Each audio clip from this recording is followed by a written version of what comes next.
Qui que vous soyez, d'où que vous veniez, soyez toutes et tous les bienvenus à ce culte du Vendredi Saint. La paix de Dieu soit avec vous. Amen. Ce matin, nous prenons ensemble le temps de méditer et de nous recueillir avec Dieu soi-même et avec les autres. Jésus nous dit, si quelqu'un veut venir auprès de moi, qu'il renonce à lui-même, qu'il se charge de sa croix et le suive. Le Fils de l'homme est venu non pour être servi, mais pour servir et donner sa vie en rançon pour une multitude. Ce matin, nous voulons ouvrir notre vie et notre cœur à l'Évangile. Écoutez la voix du Christ qui nous appelle en cet instant à venir ou à revenir à lui. Sur votre feuille de culte qui vous a été distribuée, nous voulons reprendre les paroles de notre Seigneur Jésus-Christ au psaume 22 et antiphoner ensemble ces quelques mots qui résonnent partout en ce matin dans nos églises protestantes. Je vous invite à dire ce qui est en nous. Mon Dieu, pourquoi m'as-tu abandonné? Pourquoi restes-tu loin sans me secourir? Tous ceux qui me voient se moquent de moi. Qui regardent, qui hochent la tête en disant Qu'ils se reposent sur le Seigneur, et le Seigneur le délivrera. il le sauvera puisqu'il a mis en lui son affection. Une bande de malfaiteurs m'a entouré. Ils ont percé les mains et les pieds, Ils partagent entre eux mes vêtements. et ils tirent ma robe au sort. Mais toi, ô Seigneur, ne t'éloigne pas. Toi qui es ma force, accours à mon aide. Dieu a tant aimé le monde qu'il a donné son Fils unique, afin que quiconque croit en lui ne périsse pas, mais qu'il ait la vie éternelle. Parole tirée de l'Évangile de Jean, au chapitre 3. Sœurs et frères en Christ, le Christ Jésus s'est donné pour nous tous. En ce vendredi saint, ce matin, nous voulons entonner le premier cantique et faire mémoire en cet instant. Nous restons sereinement assis pour ce chant. Amen.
parole du Seigneur qui domine en ce jour, en ce vendredi saint.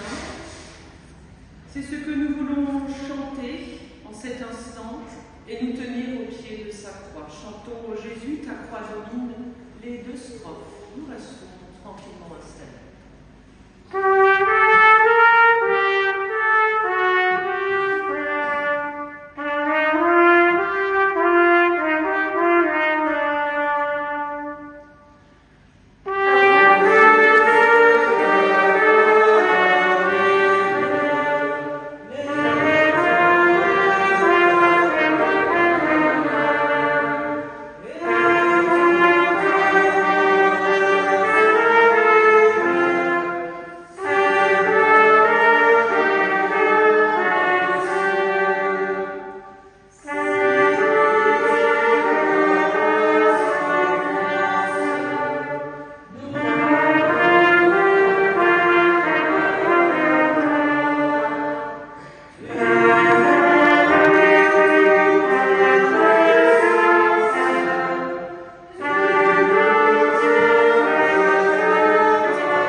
Nous voulons accueillir le pardon du Seigneur en chantant « Rédempteur admirable sur la croix attachée ». Chantons ces 2 strophes.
Ce matin, vous l'avez certainement perçu, senti, nous avons ensemble déjà parcouru un petit bout du chemin avec le Christ jusqu'au pied de sa croix, en méditant, en priant, en chantant, en étant là où nous sommes dans nos vies, avec ce qu'elles sont. Ce matin, nous voulons maintenant prier le Seigneur avant de parcourir 3 extraits de la Bible prévus pour ce jour, qui vont nous conduire jusqu'à Golgotha et qui vont nous conduire ensuite à partager ensemble la Sainte Seine. Prions le Seigneur pour faire nôtre tout ce que nous allons entendre au travers de la Bible, paroles de l'Ancien Testament, du Nouveau Testament, témoignage vivant et qui ne s'efface pas. Seigneur notre Dieu, nous savons que tu nous aimes sans mesure. Tu n'as pas refusé de livrer ton Fils à la mort sur la croix, mais tu l'as donné pour sauver le monde entier. Aujourd'hui encore, montre-nous ton amour et accorde-nous de le suivre dans le mystère de sa Pâque. Lui qui est béni pour les siècles des siècles. Amen.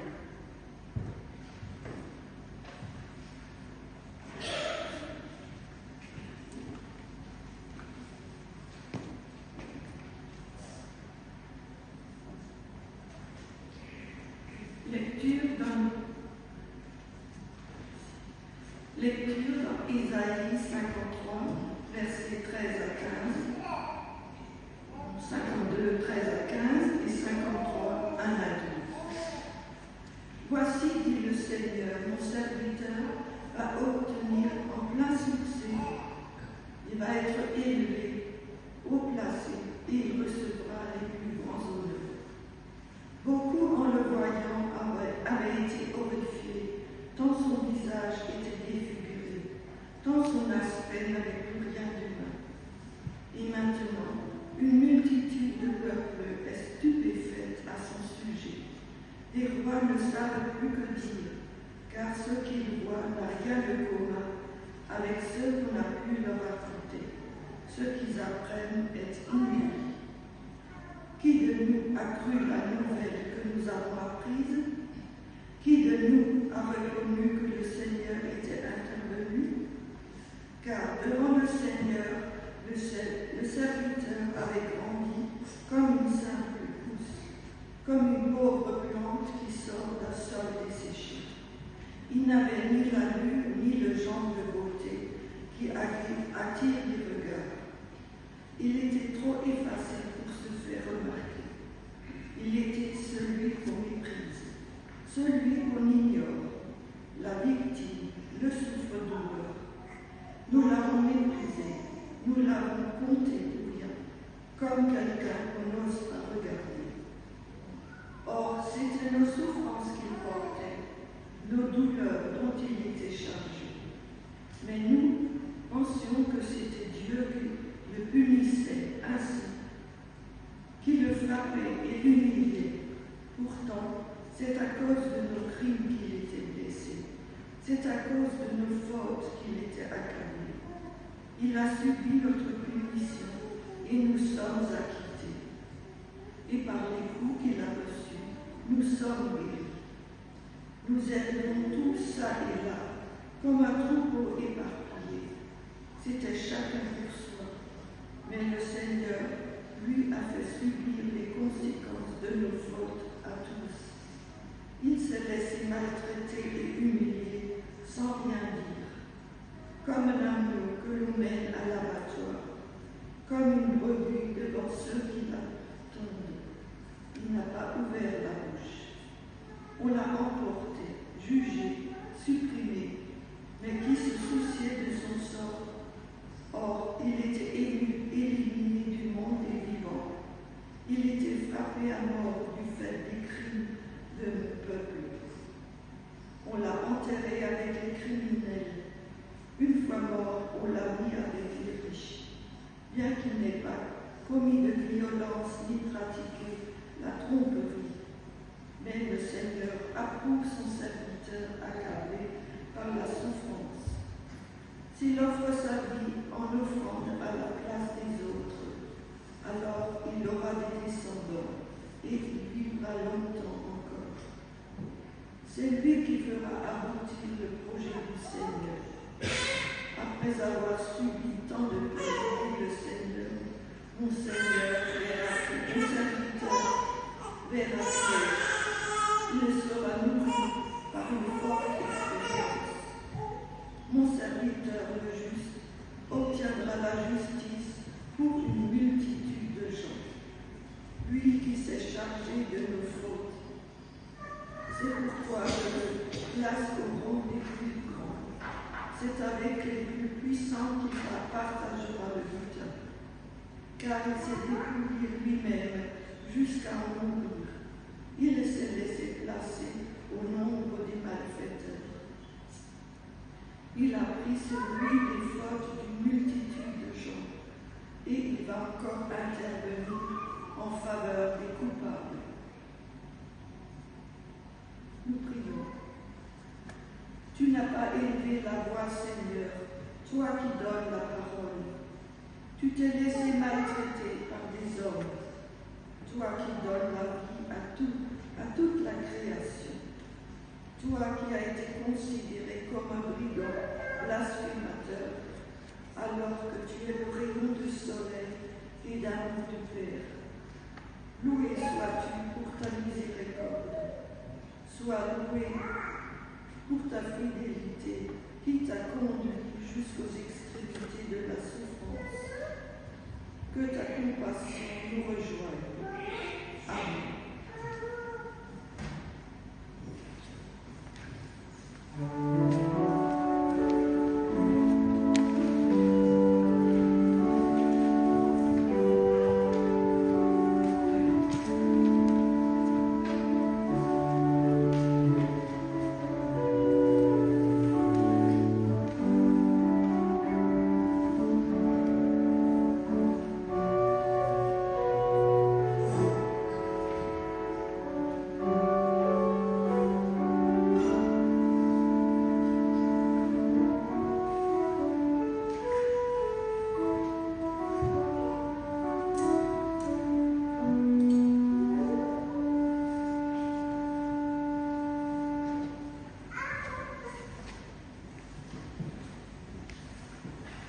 Lecture 2 Corinthiens 5, versets 14 à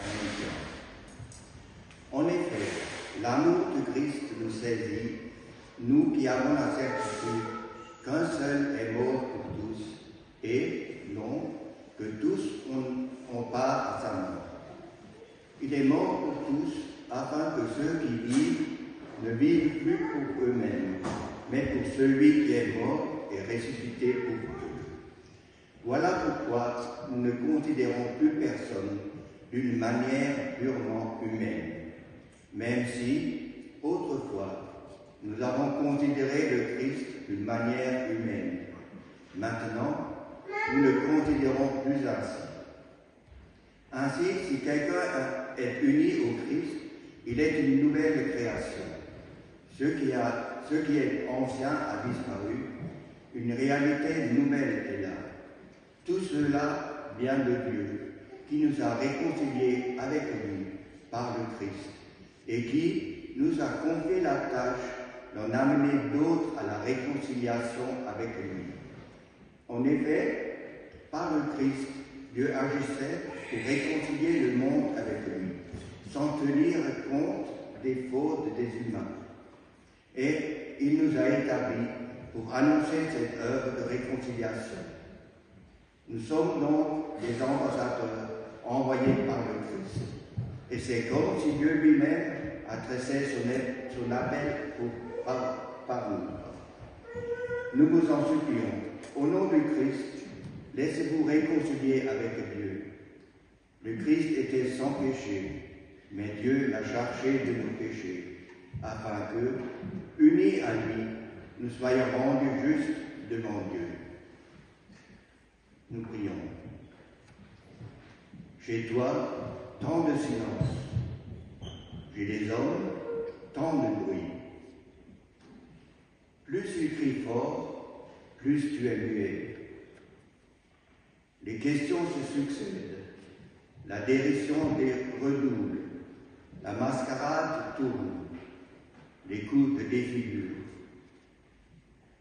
Seigneur, aide-nous à entendre et à recevoir le pardon que tu es en train de prononcer sur nous, le secret révélé de l'amour de Dieu que tu es en train de tisser, fil après fil, pour en revêtir le dénuement de notre humanité. Amen.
versets 16 à 30.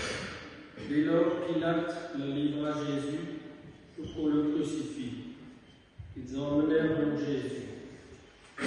Celui-ci dut porter lui-même sa croix pour sortir de la ville et aller à un endroit appelé le lieu du crâne, qu'on nomme Golgotha en hébreu. C'est là qu'ils crucifièrent Jésus et 2 autres avec lui, un de chaque côté de Jésus, qui se trouvait ainsi au milieu. Pilate écrivit un écriteau qu'il fit mettre sur la croix. On y lisait « Jésus de Nazareth, le roi des Juifs ». Beaucoup de Juifs lurent cet écriteau, car l'endroit où on l'avait mis, Jésus en croix, était près de la ville, et l'inscription était en hébreu, en latin et en grec. Les grands prêtres juifs dirent à Pilate « N'écris pas le roi des Juifs, mais plutôt, cet homme a dit « Je suis le roi des Juifs ». Pilate répliqua « Ce que j'ai écrit reste écrit ». Quand les soldats eurent mis Jésus en croix, ils prirent ses vêtements et les divisèrent en 4 parts, une pour chaque soldat. Ils prirent aussi sa tunique qui était sans couture, tissée en une seule pièce du haut en bas. Les soldats se dirent les uns aux autres « Ne déchirons pas cette tunique, mais tirons au sort pour savoir à qui elle appartiendra. » C'était pour que s'accomplisse ce que dit l'Écriture. Ils se sont partagés les habits et ils ont tiré au sort mon vêtement. Voilà ce que firent les soldats. Près de la croix de Jésus se tenait sa mère, la sœur de sa mère, Marie la femme de Clopas et Marie de Magdala. Quand Jésus vit sa mère et auprès d'elle le disciple qu'il aimait, il dit à sa mère « Voici ton fils ». Puis il dit au disciple « Voici ta mère ». Et à partir de cette heure-là, le disciple l'a pris chez lui. Après cela, Jésus savait que maintenant tout était achevé. Et pour que l'écriture soit accomplie, il dit « J'ai soif ». Il y avait là un vase plein de vinaigre. Les soldats trempèrent une éponge dans du vinaigre, la fixèrent à une branche d'hysope et l'approchèrent de la bouche de Jésus. Jésus prit le vinaigre, puis il dit « Tout est achevé ». Il baissa la tête et rendit l'esprit. Nous faisons silence. En faisant silence, je vous invite à vous lever pour ce temps.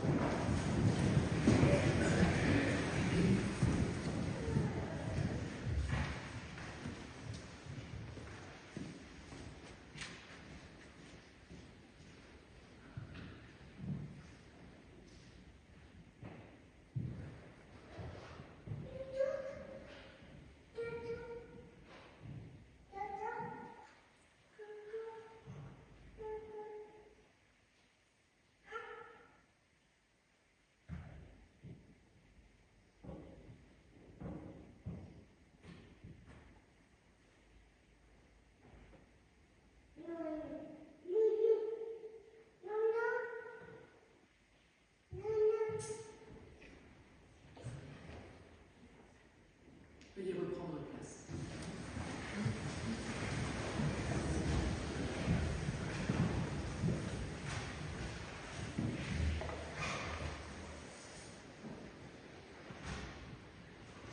Méditons quelques instants ensemble avec les mots de l'écrivain poète et artiste Khalil Gibran, qui nous parle de la mort. C'est une histoire qu'il nous raconte. Et elle commence ainsi. Alors, Almitra, la jeune femme, parla, disant « Nous voudrions tous maintenant vous questionner sur la mort. » Et il dit « Vous voudriez connaître le secret de la mort, mais comment le trouverez-vous, sinon en le cherchant dans le cœur de la vie ? La chouette dont les yeux sont faits pour la nuit sont pourtant aveugles au jour et ne peuvent dévoiler le mystère de la lumière. Si vous voulez vraiment contempler l'esprit de la mort, ouvrez amplement votre cœur au corps de la vie, car la vie et la mort sont un, de même que le fleuve et l'océan sont un. Dans la profondeur de vos espoirs et de vos désirs repose votre silencieuse connaissance de l'au-delà. Et tels les grains rêvant sous la neige, votre cœur rêve au printemps. Fiez-vous au rêve, car en eux est cachée la porte de l'éternité. Votre peur de la mort n'est que le frisson du berger, lorsque celui-ci se tient devant le roi, dont la main va se poser sur lui pour l'honorer. Un berger ne se réjouit-il pas sous son tremblement de ce qu'il porte l'insigne d'un roi? Pourtant n'est-il pas plus conscient de son tremblement? Car qu'est-ce que mourir? Qu'est-ce que mourir? Sinon se tenir nu dans le vent et se fondre dans le soleil. Qu'est-ce que cesser de respirer? Sinon se libérer, et libérer le souffle de ces marées inquiètes, pour qu'il puisse s'élever et se dilater, et rechercher Dieu enfin sans entrave. C'est seulement lorsque vous boirez à la rivière du silence que vous chanterez un jour vraiment. Et quand vous aurez atteint le sommet de la montagne, alors vous commencerez enfin à monter. Et lorsque la terre réclamera vos membres, alors vous danserez vraiment.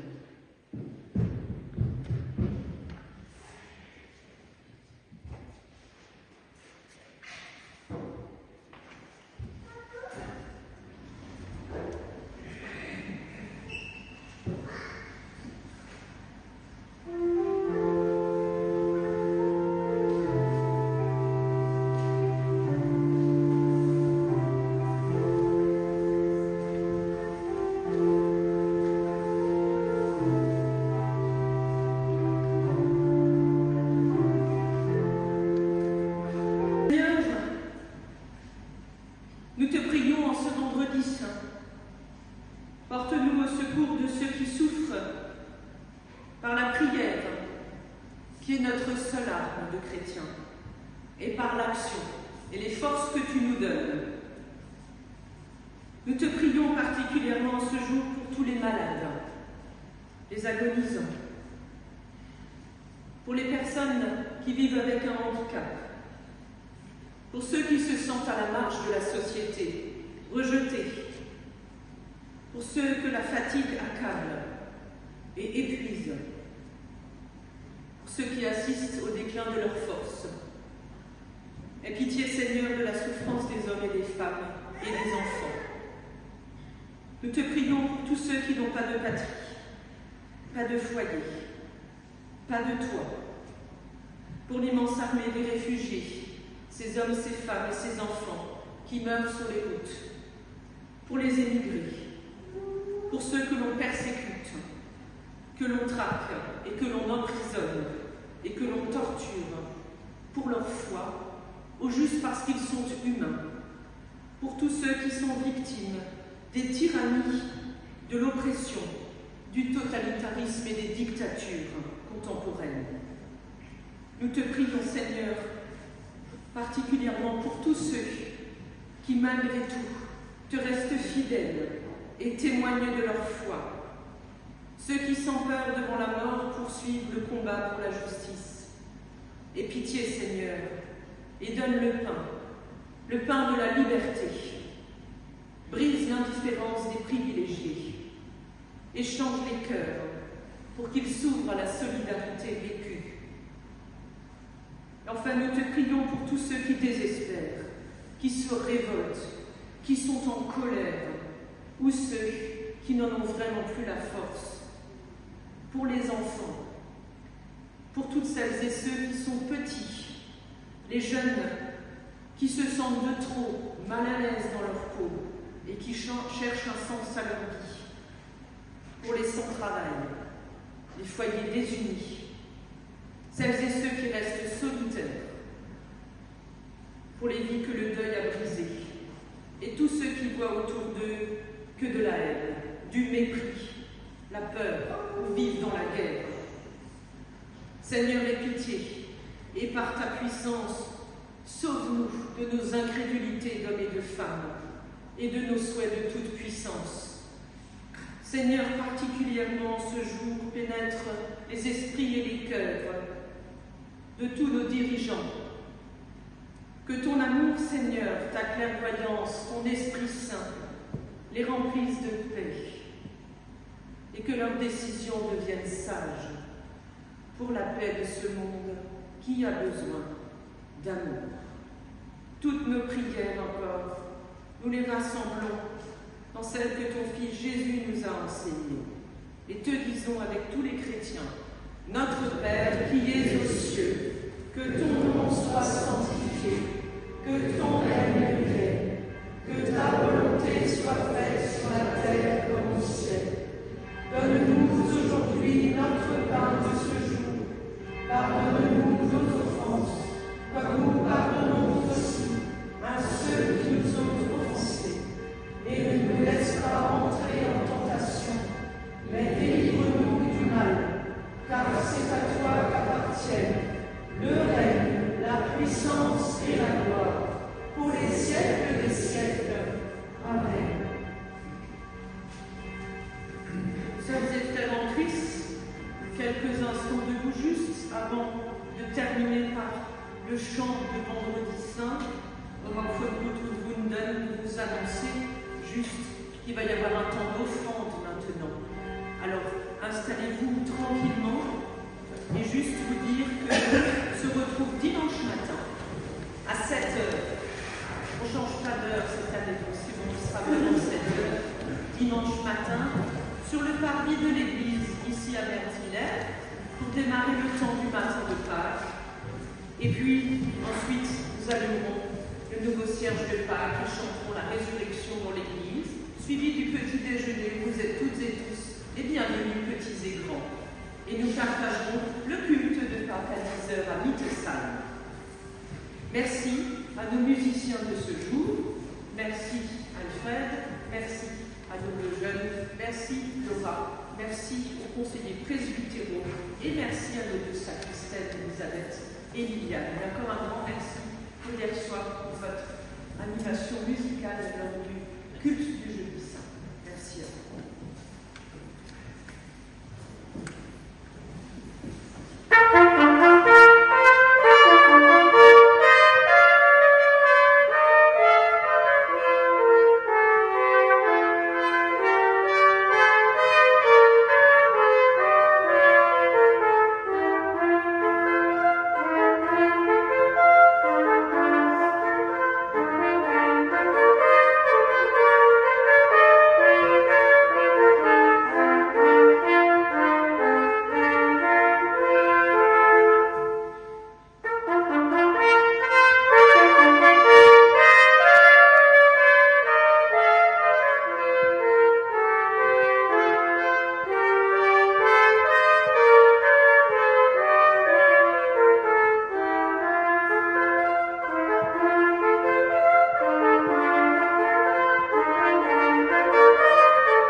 Je vous invite à vous lever pour terminer ce culte.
afin que quiconque croit en lui ne périsse pas, mais ait la vie éternelle. Aujourd'hui est un jour d'obscurité, mais aussi de silence, un silence qui se prolonge au samedi saint pour nous les chrétiens, pour nous donner du temps pour reconnaître la présence de Dieu. Nous avons fait mémoire de la mort du Fils de Dieu, mais nous savons qu'il est ressuscité. Nous savons qu'il est toujours avec nous et à nos côtés. C'est pourquoi et toujours nous recevons sa bénédiction pour aller dans sa paix. C'est le Dieu de toute miséricorde qui vous accompagne maintenant et qui vous donne du temps pour accueillir à chaque instant sa grâce, son pardon. Allez dans la paix du Seigneur, sœurs et frères en Christ, au nom du Père, du Fils et du Saint-Esprit, ainsi soit-il. Amen.